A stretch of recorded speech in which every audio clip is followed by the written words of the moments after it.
श्री शिवाय नमस्तुभयम दोस्तों। आप सभी लोग जानते हैं कि 15 अगस्त 2024 के दिन यहां पर सावन महीने का गुरुवार दशमी तिथि पड़ रही है। दोस्तों, ये जो गुरुवार है श्रावण महीने में पड़ने वाला सबसे बड़ा दशमी तिथि है, क्योंकि यह श्रावण महीने में पड़ रहा है, जिसका बहुत ही बड़ा और विशेष महत्व होता है। और ऐसा दिन पूरे साल में सिर्फ एक ही बार आता है। और दोस्तों, आप सभी लोग जानते हो कि सावन महीने का गुरुवार दशमी तिथि का अगर सबसे बड़ा कोई उपाय है तो वह एक छुटकी हल्दी वाला उपाय है। तो दोस्तों, इस श्रावण माह के पहले गुरुवार दशमी तिथि के दिन आप लोगों को इस एक छुटकी हल्दी वाला उपाय को जरूर करना है। बहुत सारे लोग होंगे जिन लोगों ने इस उपाय को ना किया हो, मतलब पूरा साल निकल गया और उन्होंने किसी भी दिन इस एक छुटकी हल्दी वाला उपाय को ना किया हो।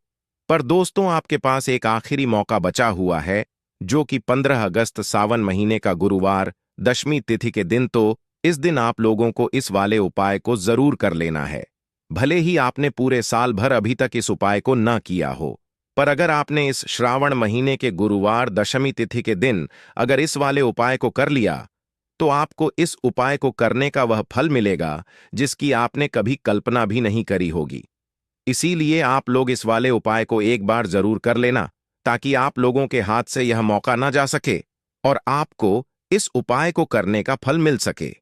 दोस्तों, यह उपाय पंडित जी ने अपनी अभी की ही शिव महापुराण की कथा में बताया है, जिस उपाय को आज हम आपको बहुत अच्छे से समझाने वाले हैं। इस वीडियो को देखने के बाद इस उपाय को समझने के लिए आपको कोई और वीडियो को देखने की जरूरत नहीं पड़ेगी। तो चलिए दोस्तों, उपाय को शुरू करते हैं। देखिए, यह श्रावण महीने के गुरुवार दशमी तिथि के दिन यह इतना खास होता है, इतना महत्वपूर्ण होता है। देखा है, कभी कभी बड़े बड़े पूजा पाठ अनुष्ठान से जो मनोकामना पूर्ण नहीं होते, वह श्रावण महीने के दिन एक छोटे से उपाय करने से ही आपकी मनोकामना पूर्ण हो जाती है। और बहुत सारे लोगों ने इस उपाय को किया भी है और उनको इस उपाय को करने का फल भी जरूर मिला है।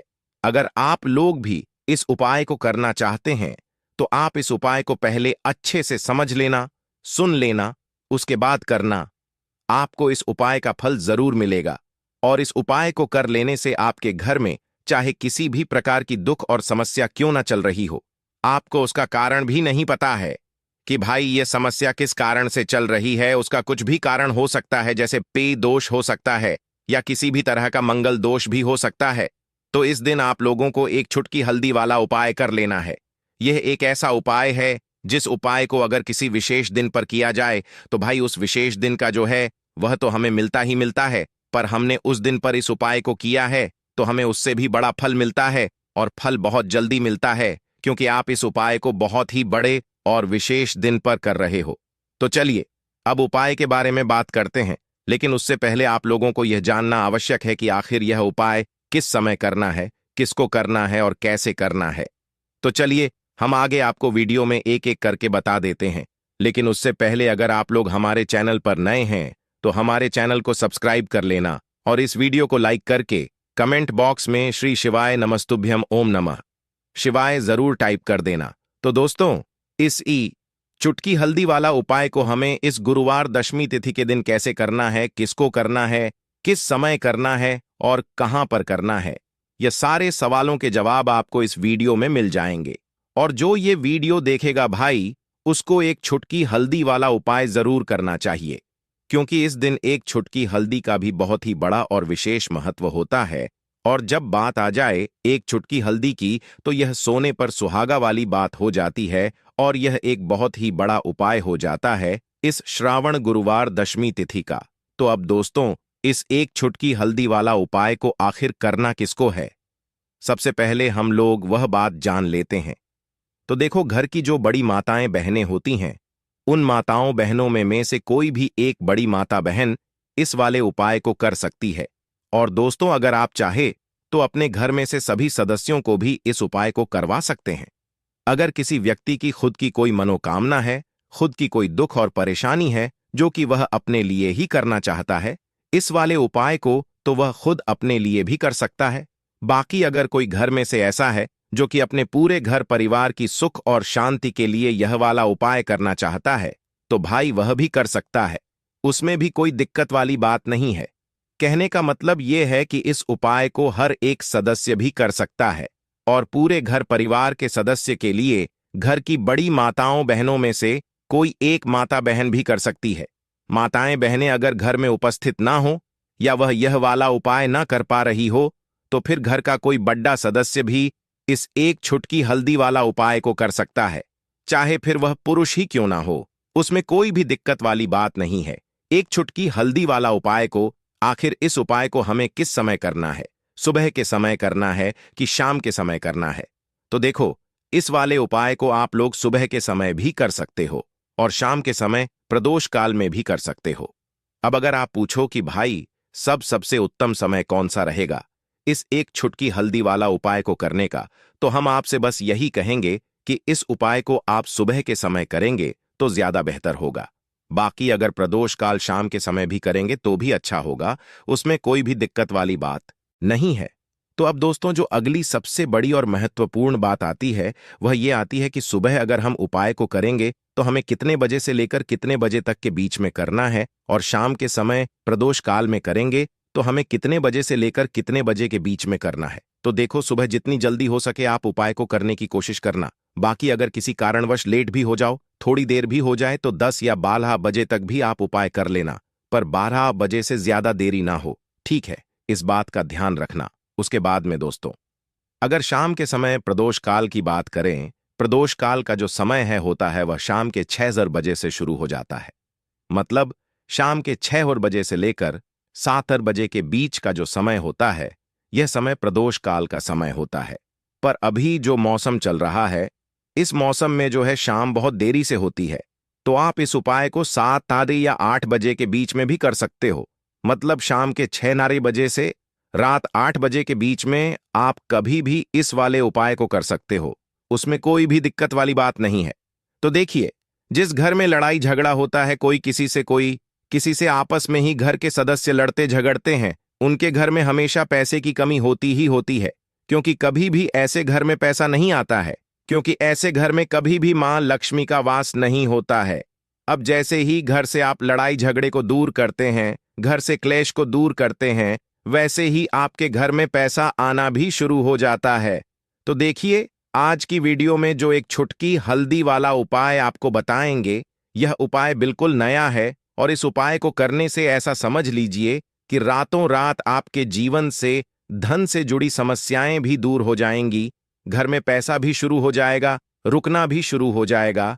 तो चलिए बात कर लेते हैं कि इस उपाय को आपको किस समय कैसे करना है। तो देखिए, सबसे पहले तो आपको यहां पर लेना है थोड़ा सा आटा, ठीक है ना? जो गेहूं का आटा होता है वह आप ले सकते हैं। अब आपको क्या करना है, आटे को मार लेना है। इसके अंदर आपको पिसी हुई एक छुटकी हल्दी डालनी है। जब आप आटे में हल्दी डाल देते हैं तो आटे का कलर हल्का पीला हो जाता है, तो आपको आटे का दीपक बनाना है जिसके अंदर आपको हल्दी डालनी है। अब यह दीपक आपने तैयार कर लिया। अब इस दीपक का शेप यानी आकार आप कोई भी दे सकते हैं। गोल दीपक बना सकते हैं, चौकोर दीपक बना सकते हैं, कैसा भी दीपक आप बना ले जैसा आपको बनाना आता हो, ठीक है ना? अब आपको इसके अंदर शुद्ध देसी घी भरना है, रुई की बाती लगानी है और फिर इस दीपक के अंदर अलग से एक छुटकी पिसी हुई हल्दी आपको और डालनी है। अब यह दीपक आपको कहाँ लगाना है? अपने घर में। आपको यह दीपक लगा गाना है श्री हरि विष्णु के सामने। देखिए, अगर आपके घर में तुलसी जी का पौधा है तब तो बहुत ही उत्तम है। आप यह दीपक जो है तुलसी जी के पौधे के पास लगाएंगे। अगर आपके घर में तुलसी जी का पौधा नहीं है तब यह दीपक आपको श्री हरि विष्णु के सामने लगाना है अपने घर के मंदिर में, और यहां पर आपको एक मंत्र बोलना है, ओम नमो भगवते वासुदेवाय नमः। अब देखिए, ये जो आटे का दीपक आपने लिया है ना, आटे का दीपक जो होता है ये आपके घर में कभी भी अन्न और धन दोनों की कमी नहीं होने देता है, क्योंकि यहां पर जब आप आटे का दीपक लेते हैं तो मां अन्नपूर्णा का आशीर्वाद आपको मिलता है, क्योंकि मां अन्नपूर्णा ही हम सभी को अन्न देती हैं। हमारे रसोई घर में जो अन्न का भंडार भरा रहता है वह मां अन्नपूर्णा की ही कृपा होती है। तो देखिए, हर व्यक्ति चाहता है कि उसके पास इतना अन्न हो कि वह खुद भी अपने घर का खर्चा कर सके, अपने घर के जितने भी सदस्य उनके जीवन को चला सके, और हम तो यही चाहते हैं कि हम कभी भी किसी भी व्यक्ति से एक रूप उधार ना ले, बल्कि दूसरे लोगों को पैसा दे है, न दूसरे लोगों की जरूरतों को पूरा कर पाएं, तो यहां पर सीधे सीधे में अन्नपूर्णा का आशीर्वाद मिल जाता है। दूसरी चीज कि जब आप हल्दी डालकर आटे का दीपक जलाते हैं तो श्री हरि विष्णु के साथ साथ मां लक्ष्मी की कृपा आपको मिलती है। अब मां अन्नपूर्णा का आशीर्वाद मिल गया, मां लक्ष्मी की कृपा मिल गई, श्री श्री हरि विष्णु का आशीर्वाद मिल गया, हल्दी से आपका गुरु ग्रह मजबूत हो गया। और हल्दी वाला दीपक अगर तुलसी जी के पास पौधे के पास जला दिया तो यह तो और भी उत्तम है। फिर तो आपको अधिक से अधिक धनवान बनने से भी कोई नहीं रोक पाता है, क्योंकि तुलसी का जो पौधा होता है यह श्री हरि विष्णु को सबसे प्रिय होता है। जैसे ही आप तुलसी के पौधे के पास अगर हल्दी का दीपक लगाएंगे या जलाते हैं, अगर घर में है ना, घर में ना हो तो मंदिर में भी लगा सकते हैं जाकर, तो ऐसा समझ लीजिए रातों रात ही आपके जीवन में चमत्कार का काम कर देता है। अगर आपके घर में तुलसी जी का पौधा नहीं भी है तब भी आप कोशिश करें कि घर में एक तुलसी का पौधा आप जरूर लगाएं। वैसे तो सभी के घर में होता है, जिनके घरों में नहीं है वह अपने घर के मंदिर में इस दीपक को लगा दें। तो देखिए, हल्दी वाला जो दीपक होता है यह आपके घर से सबसे पहले तो गृह क्लेश जो होता है, जो घर में लड़ाइयां हो रही होती हैं, आपस में ही एक एक दूसरे से जब लड़ते हैं ना लोग, तो उस घर में पैसे की कमी होती है, तो यह दीपक आपके घर से क्लेश को दूर करता है। क्लेश दूर, वैसे ही धन की कमी दूर हो जाती है, यानी कि मां लक्ष्मी आपसे प्रसन्न हो जाती हैं, घर में पैसा आना शुरू हो जाता है। हल्दी आपने यहां पर ले ली जो कि आपके गुरु ग्रह को मजबूत करती है, श्री हरि विष्णु को भी प्रसन्न करती है। तो ऐसा समझ लीजिए कि अधिक से अधिक धन घर में आना शुरू हो जाता है, क्योंकि श्री हरि विष्णु की कृपा मिल जाती है। दूसरी चीज आटे का दीप है, तो मां अन्नपूर्णा भी प्रसन्न हो जाती हैं। तो यह एक दीपक ऐसा समझिए कि हर दिशा से आपको लाभ ही लाभ देता है, सुख समृद्धि आपके घर में बढ़ाता है, गृह क्लेश को दूर करता है। दूसरी चीज, अगर आपके घर में कहीं भी नेगेटिव एनर्जी है, नजर दोष है, कोई भी ऊपरी शक्ति है ना, जो आपको परेशान कर रही है, आपके घर में पैसा नहीं आने दे रही, आपके घर में लड़ाई झगड़ा जिस वजह से हो रहा है वह भी आपके घर से दूर हो जाता है। क्योंकि हल्दी के पास जहां भी हल्दी होती है, थोड़ी सी भी हल्दी अगर आपके घर में कहीं रखी है, वहां पर कभी भी कोई बुरी शक्ति नेगेटिव एनर्जी प्रभाव नहीं डाल पाती है अपना। हमेशा ऐसी चीजें हल्दी के पास से दूर रहती हैं। इसीलिए जब हम कोई शुभ काम करते हैं उसमें हल्दी सबसे पहले लेते हैं। तो यह महत्व होता है हल्दी वाले एक दीपक का। अच्छा, अगर आप हल्दी का दीपक अपने घर के मुख्य दरवाजे पर भी लगा देते हैं तो यह भी बहुत उत्तम होता है। आटे का दीपक बनाएं और घर के मुख्य द्वार पर भी लगाएं। अगर मुख्य द्वार पर लगाते हैं तो इससे क्या होता है कि आपके घर में निरंतर पैसा आता है, प्रतिदिन आता है, हर महीने आता है, हर साल आता है, बढ़ता चला जाता है। कभी भी आपके धन में, आपके पैसे में कमी नहीं होती है, क्योंकि मुख्य द्वार से ही मां लक्ष्मी आपके घर में प्रवेश करती हैं। और देखिए, सबसे पहले मां लक्ष्मी की नजर जो पड़ती है वह आपके मुख्य दरवाजे पर ही पड़ती है, और मुख्य द्वार पर ही आप हल्दी का दीपक लगाते हैं तो वह प्रसन्न होती हुई आपके घर में आती है, क्योंकि हल्दी जो है यह श्री हरि विष्णु से जुड़ी है। और मां लक्ष्मी स्वयं कहती है कि मैं वहां रहती हूं जहां श्री हरि विष्णु होते हैं। अब यह दीपक ऐसा समझ लीजिए कि जब आप जलाएंगे मुख्य द्वार पे तो स्थिर लक्ष्मी का आपके घर में वास होगा। कभी भी मां लक्ष्मी ऐसे घर को छोड़कर नहीं जाती है। तो दो उपाय हो गए, एक तो आप अपने घर में दीपक जला सकते हैं, दूसरा मुख्य द्वार पर, ठीक है ना। अब बात कर लेते हैं अपने तीसरे उपाय की। देखिए, तीसरा उपाय जो अब आपको बताने जा रहे हैं यह है मनोकामना पूर्ति का उपाय।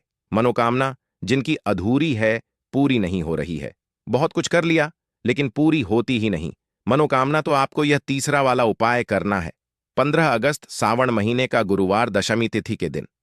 तो देखिए, यहां पर आपको सबसे पहले हल्दी लेनी है, ठीक है ना। साथ ही साथ आपको खड़ा वाला नमक लेना है, 1 या 2 पीले फल लेने हैं। आप यहां पर पीले फल में बहुत सारे फल होते हैं जिनका रंग पीला होता है, कोई भी फल ले सकते हैं, ठीक है ना। उसके अंदर आपको एक रखने हैं, एक छोटी सी पोटली बना लेनी है, और यह पोटली आपको किसी भी मंदिर में रखकर आ जाना है। चुपचाप से किसी को बताना नहीं है इसके बारे में, और सीधे अपने घर पर आ जाना है। मंदिर में आप कहीं भी रख सकते हैं इसे। तो देखिए, यह उपाय करने से जो आपकी मनोकामना अभी तक अधूरी थी, पूरी नहीं हो रही थी, बड़ी से बड़ी मनोकामना भी पूरी हो जाती है जब इस उपाय को आप करते हैं, क्योंकि इस उपाय को करने से श्री हरिविष्णु आपकी मनोकामना को तुरंत पूरा करते हैं।